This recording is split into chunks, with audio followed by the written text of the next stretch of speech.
اللہ کے محبوب صلی اللہ تعالیٰ علیہ وسلم کی حدیثوں میں تو یہاں تک بتایا گیا کہ جب اللہ نے مخلوق کو پیدا کیا، اور تھوڑا سا ذہن اور حاضر رکھیے گا، مخلوق میں جیسے آپ ہم ہیں، یہ بے جان چیزیں، یہ پردے، یہ بھی اللہ کی مخلوق ہے۔ مخلوق کا مطلب ہوتا ہے جسے اللہ نے پیدا کیا، جو پہلے نہیں تھا بعد میں ہوا، وہ کیا کہلاتا ہے؟ مخلوق۔ مخلوق یعنی جس کی تخلیق کی گئی، جس کو بنایا گیا، جس کو پیدا کیا گیا۔ تو جو بھی چیزیں جاندار ہوں، بے جان ہوں، چھوٹی ہوں، بڑی ہوں، دکھتی ہوں، نہیں دکھتی ہوں، جو پہلے نہیں تھی اور بعد میں پیدا کی گئی، وہ کیا کہلاتی؟ مخلوق۔ تو جیسے آپ ہم مخلوق ہیں، درند چرند مخلوق ہیں، پیڑ پودے مخلوق ہیں، بے جان چیزیں مخلوق ہیں، ایسے ہی بہت سی اللہ کی ایسی مخلوقیں ہیں جن کا ہم نام لیتے ہیں مگر آنکھ سے ہم اس کو دیکھ نہیں سکتے۔ انہی مخلوقوں میں اللہ کی ایک مخلوق رشتہ بھی، آپ کو عجیب لگ رہا ہوگا سننے میں، مگر حدیث پاک میں ہی موجود ہے، اور جس کو باقاعدہ ریفرنس دیکھنا ہو دور تقریر کے بعد وہ دیکھ سکتا ہے۔ تو رشتہ یہ بھی اللہ کی مخلوق ہے۔ جب اللہ نے مخلوق کو پیدا کیا، پیدا کر چکا، رشتہ بارگاہ الہی میں کھڑا ہوا اور عرض کیا، مولا میں تیری پناہ مانگتا ہوں مجھے کاٹنے والوں سے۔ کیا عرض کیا رشتے نے اللہ کی بارگاہ میں کہ میرے رب میں تیری پناہ چاہتا ہوں رشتہ کاٹنے والوں سے۔ جب اس رشتے نے، جو اللہ کی مخلوق ہے، اور رشتہ کیا ہے انشاءاللہ اس میں ہم تھوڑی سی روشنی ڈالیں گے کہ وہ مخلوق کیسے جو ہے کہ ظاہر ہوتی ہے۔ تو جب اس نے بارگاہ الہی میں پناہ چاہی کہ اللہ میں تیری پناہ چاہتا ہوں مجھے کاٹنے والوں سے، جو رشتوں کو توڑتا ہے، اللہ تعالیٰ جل شانہ کی جانب سے پناہ ملی اور رشتے سے فرمایا گیا، کیا تو راضی نہیں کہ جو تجھے کاٹے اللہ اسے کاٹے گا، اور جو تجھے ملائے اللہ اسے ملائے گا۔ اب رشتہ کیا، اس کو ہم مثال کے طور پر سمجھنے کے لیے کہیں، ایک مرد ہے،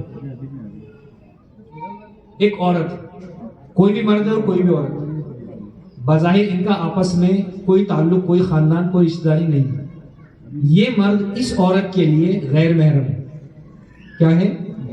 اور یہ عورت اس مرد کے لیے، دونوں کو ایک دوسرے کو دیکھنا ناجائز و حرام، ایک دوسرے کو چھونا، مسئلہ آ رہا سمجھ میں آپ کو؟ جو بھی غیر محرم ہے سب کے لیے عام ہے، مگر ان دونوں نے دو گواہوں کی موجودگی میں ایجاب و قبول کر لیا۔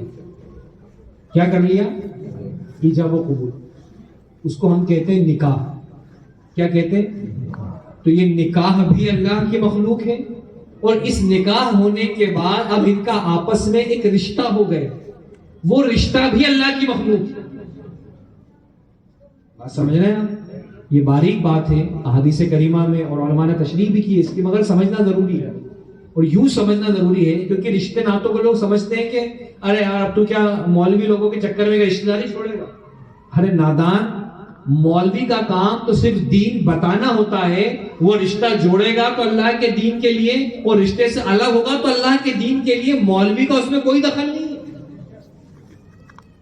جیسے مثال کے طور پر مولوی نے نکاح پڑھایا تو یہ میاں بیوی ہو گئے، اور اگر مولوی نکاح نہیں پڑھاتا اور یہ دونوں آپس میں ایجاب و قبول کرتے، یہ شخص کہتا کہ میں نے تجھے اپنے نکاح میں لیا، کیا تو نے قبول کیا؟ وہ لڑکی کہتی میں نے قبول کیا، اور دو گواہ موجود ہوتے تو کیا نکاح نہیں ہوتا؟ ہو جاتا۔ تو اس میں اس پڑھانے والے کا کیا دخل؟ وہی کام جو تم دونوں کر سکتے تھے اس نے بتا دیا، وہ نہیں بھی موجود ہو تو منعقد ہو جائے گا۔ تو جیسے نکاح ہوا تو یہ نکاح بھی ایک طرح سے اللہ کی مخلوق، یہ کیسے وجود میں آئی؟ جب دونوں نے ایجاب و قبول کیا، ایک نئی مخلوق نکاح آ گئی۔ اب جب نکاح آ گیا، ان دونوں میں ابھی تک لا تعلقی تھی، ایک دوسرے سے کوئی رشتہ نہیں تھا، نکاح کے بعد ایک نئی مخلوق اللہ کے رشتہ پیدا ہو گیا۔ آ رہا سمجھ؟ جملے شوہر نے استعمال کیے کہ جا میں نے تجھے طلاق دی، یہ جو مخلوق تھی رشتہ یہ توڑ دیا۔ یہ رشتہ کوئی دنیا والی چیز نہیں ہے، یہ بھی اللہ کی مخلوق ہے۔ یہ جڑتا کیسا ہے یہ بھی اللہ کا دین بتاتا ہے، اور یہ ٹوٹتا کیسے یہ بھی اللہ کا دین بتاتا ہے۔ لوگوں کو کوئی گنجائش نہیں کہ وہ اپنی عقلوں کو دخل دیں اس میں۔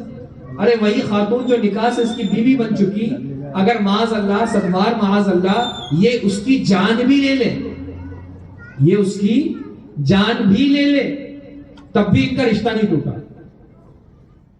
مارتے کتنا بڑی دشمنی ہوئی، مگر یہ انتقال کے بعد بھی اسی کی بیوی کہلائی، یا اس عورت نے اس کی جان لے لی، تو کتنی سخت دشمنی ہوئی کہ اس نے جان لے لی، مگر اس کی جان جانے کے بعد بھی یہ عورت اسی کی عدت میں بیٹھے، تو پتہ چلا کہ رشتہ ختم نہیں ہوا۔ اور اسی شخص نے اگر اس کو طلاق کا جملہ کہہ دیا تو بھلی لاکھ محبت کرتا ہو، بعد میں روتا پچھتاتا ہو، وہ رشتہ کیا ہو جائے گا؟ ختم ہو جائے گا۔